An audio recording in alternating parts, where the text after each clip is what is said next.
If you're feeling overwhelmed by all the buzz and often misunderstood world of AI, or wondering if using these tools makes you less authentic as a Christian coach or consultant, this episode is for you.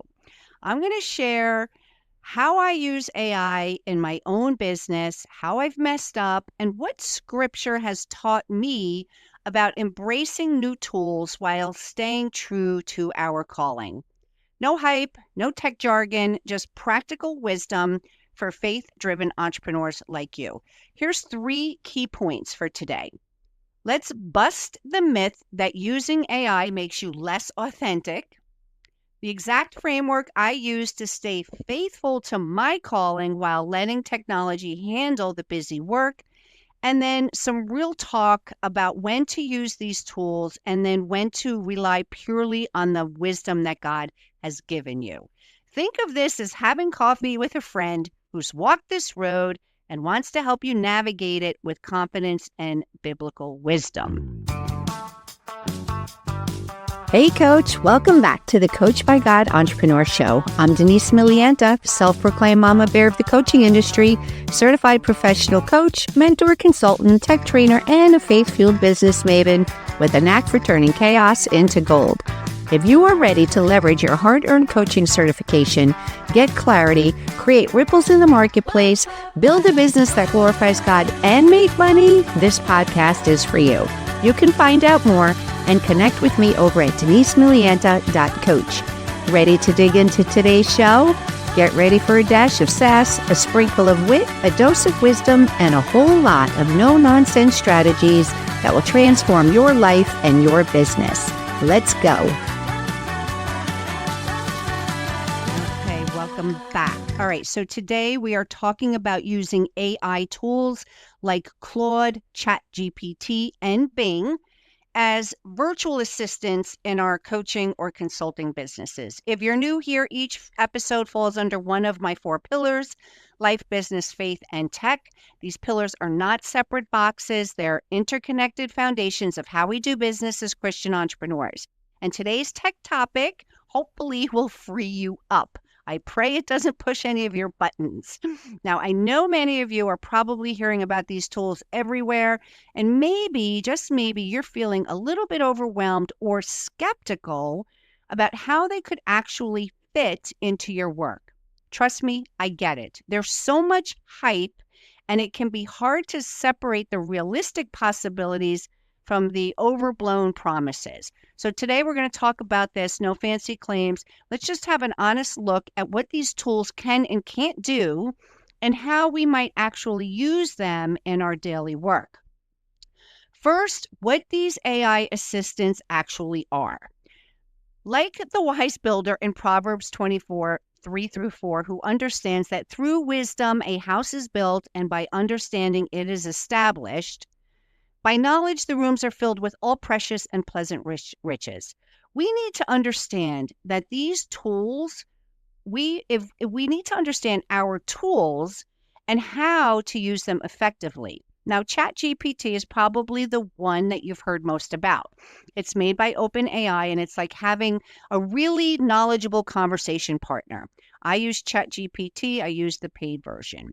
Then there's Claude, which is very similar, but people often praise Claude for its writing abilities and how it handles nuanced conversations. And then there's Bing. Bing's AI is interesting because it can actually search the internet in real time. So, email drafts, right? Let me just back up. I've been playing around with these tools for over a year now, and I want to share some genuine observations about how they fit into my coaching and consulting work, because 1 Thessalonians 5:21 says, test all things, hold fast what is good. So let's talk about email drafts. Yeah, they can help brainstorm different ways to respond to clients, but you're definitely going to want to add your own voice and personal touch. Now, I also work a full-time job for a corporate company out of New York City, and this company praises AI. We use the Bing AI, and they actually encourage all employees to use AI as often as possible because it's a really good time management tool. For content ideas, yes, all of these AIs are pretty good at suggesting topics or outlining blog posts or any other kind of post. But again, you have to understand and recognize that the real value comes from infusing your own unique expertise and experience. When it comes to research, this is very interesting because you can ask the AI tools to help gather information about trends or summarize articles. But the key here is you have to verify everything for yourself. It's not like Google. A lot of people will do a Google research and they'll just take everything it says verbatim. You cannot do that with AI. Verification is a must. Now, I'm going to share about a year and a half ago or a year ago, I used it to help me analyze the results in a quiz that I created. I gave it the questions and I gave each question 4 multiple choice. Let me back up. I'm tongue-tied today. I used it last year and I used it to help me analyze the results in a quiz I created. I gave it 4 multiple choice questions. There was more than 4 questions, but each question had 4 multiple choices. So I also gave it the 4 possible results and asked it to analyze it and give me the scoring. So there was 4 results that could happen after you took this quiz. It did very well. However, the math was off. I had to point it out and ask it to refine the scoring points and constantly retake the quiz myself to make sure that it was adding the points correctly and it was giving me the correct response. Doing this did take me many, many, many hours, but it also saved me many, many hours if I was to do this manually. Now, here's what I think is really important to understand. AI is not, doesn't produce magical solutions that will actually run your business for you. These AIs are helpful tools that can speed up certain tasks or help you think through problems in new ways. So I'll give you another real example of how I use these tools. Now, content planning used to be this huge time sink for me. I'd sit here staring at a blank calendar, trying to figure out what to post each week, but still staying true to my own message. Now, I would simply input my content pillars and, those key themes and topics that really matter to my business and my clients. And I would ask AI to help me map out a content calendar for the week or the month ahead. This saved me hours and hours and hours of time. Like I said, I work full time. I'm also a single mom. I have a lot of things going on, and I have a full roster of clients.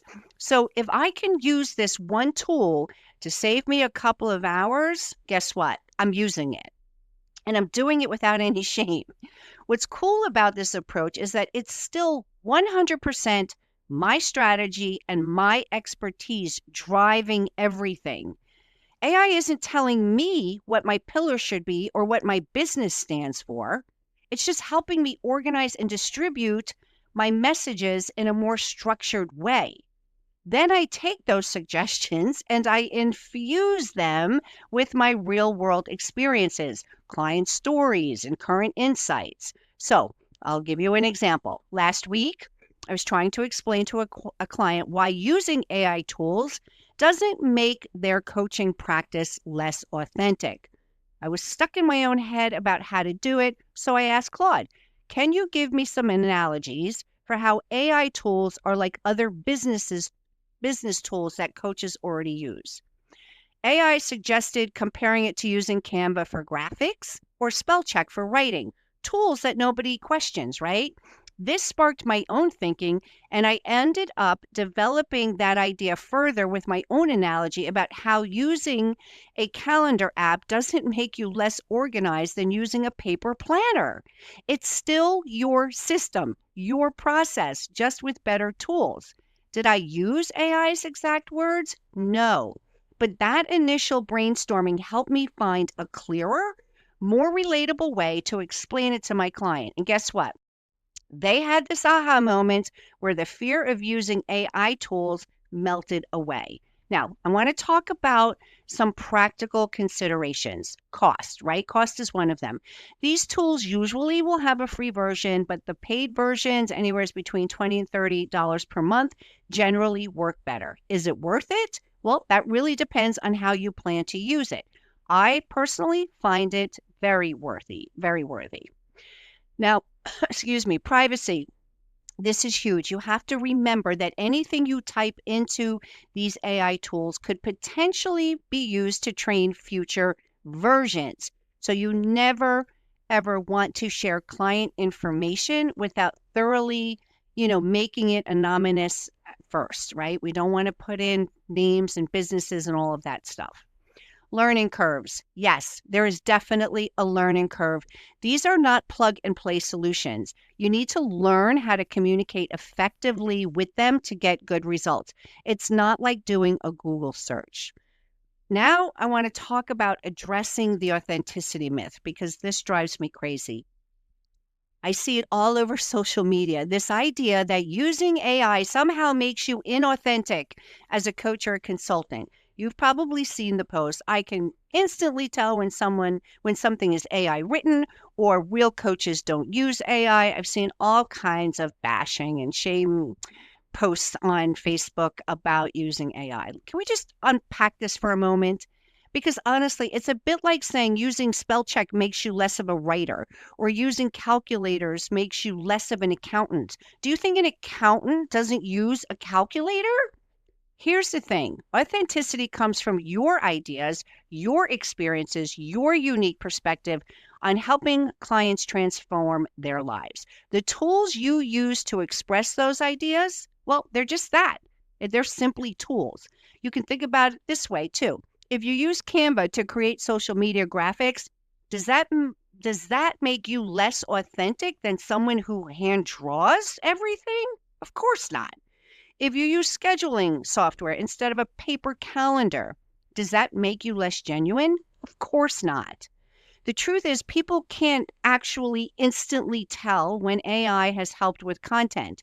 What they can tell is when content lacks personality, heart, and real expertise.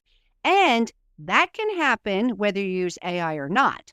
I've seen plenty of completely human written posts that sound robotic and AI assistant content that's deeply personal and engaging. So it's not about whether you use AI, it's about how you use it. Are you using it to amplify your voice or to replace it? Are you using it to save time on structure so you can focus more on adding your unique insights? Are you using it to brainstorm ideas and that you then develop with your own expertise? Remember, your value as a coach or a consultant isn't in the time that you spend formatting emails or struggling with writer block. It's in your ability to understand, connect, and help your clients transform their lives. Okay, as always, I have the one thing challenge. But before we get to that, I want to share 3 best practices that I've discovered for working with AI tools. First thing is you want to start with a clear framework. Don't just ask for content ideas. Instead, give AI your content pillars, your target audience, your unique your perspective, the tone that you like to use. Do you want this one post to be witty, sassy, professional? It's like briefing a team member. The more context you provide, the better the output will be. When I plan my content calendar, I always make sure to explain my core topics and the transformation that I help clients achieve. Secondly, sorry, I have a drip and I constantly am coughing. Secondly, you want to use AI as your first draft. It's never your final copy, friends. It's your brainstorming partner. So get that first draft or outline from AI and then layer in your personal stories, your personality, your client experiences, and unique insight. Because this approach will help you create content faster while sticking to and keeping your own authentic voice. And then this is a big one. Keep a swipe file of successful prompts. When you find a prompt that works really, really well, like that perfect content calendar request or a great way to outline a blog post, save it. I keep a simple document with my go-to prompts and it saves me a ton of times. I also have a document that says who I am, what my business is, what my personality is, so I can just copy and paste it and not have to retype it every single time. All right, now I want to share 3 big what not to do lessons that I've learned the hard way. Do not use AI generated content without adding your own voice. The fastest way to sound inauthentic is to take that AI generated content and post it verbatim. That's not leveraging AI, that's just outsourcing your voice. Always add your unique perspective and experiences. Second, don't over rely on AI for strategy. Now, while AI can help organize and structure your ideas, it shouldn't be determining your business strategy or your core message. Those need to come from your expertise and understanding of your client's needs. I learned this when I once asked AI to define my content pillars. The result was generic and misspelled or missed. It missed the unique value that I bring to my clients. Okay, lastly, you don't want to use AI as a replacement for real connection. I've seen coaches try to use AI to generate personalized messages for every client interaction. But here's the thing, your clients come to you for your insight and presence, not for perfectly crafted responses. Use the AI to handle the routine stuff so that you can be more present for the real human connections. I try not to rely heavily on AI on a regular basis because for me personally, I found that it was so easy to just go to AI that sometimes I forget actually how to write. So balance it out, okay? All right. This week, I want to challenge you to be like Daniel, who resolved not to defile himself, Daniel 1:8, while still operating within a new system. So choose one administrative task that takes up too much of your time. Maybe it's email responses or session preps. Or maybe you need a worksheet or an intake form, whatever it is. Use an AI tool to help with this task, but commit to reviewing it and infusing every output with your God given wisdom and authentic voice. Document how this frees up time for, deeper client connection and ministry. And heck, if it clears up and frees up so much time, you'll have more downtime and more time to be with your loved ones, right? The plans of the diligent lead surely to abundance, but everyone who is hasty comes only to poverty. We've all read Proverbs 21, verse 5 over and over again. This reminds us that being diligent and thoughtful about adopting new tools isn't about adopting new tools in our business isn't just about efficiency. It's kind of like good stewardship, like the faithful servants in the parable of the talents, right? We are called to wisely use the resources and tools available to us to multiply our impact for God's kingdom. So here's what I propose. Do a simple 1-week experiment. Pick one task, like I said earlier, that you do regularly. You can even use it for brainstorming sessions or drafting messages or organizing your thoughts before a client call. Try using one of these AI tools to help with that single task. But don't try to revolutionize your entire business process. I just want you to experiment with one small thing and see what happens. Did it help? Or was it more trouble than it was worth? And then share your experience with me. I would love to hear what you have discovered. Remember, the goal isn't to replace the human elements of coaching and consulting. That personal connection and expertise is irreplaceable. It's about finding smart ways to handle some of the routine stuff so we can focus more on what really, really matters. And that's helping our clients succeed. All right, let me close this up in prayer. Heavenly Father, we thank you for blessing us with both wisdom and tools to serve your people better. Help us to be good stewards of technology while keeping our hearts and ministry authentic to your calling. Give us discernment to know when to embrace new methods and when to rely solely on the gifts that you have given us.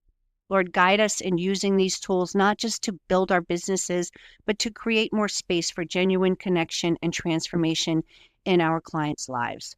Help us to remember that while tools may change, your truth remains constant. We pray for wisdom like Solomon and courage like Daniel as we navigate these new frontiers in business ministry. It's in Jesus' name I pray.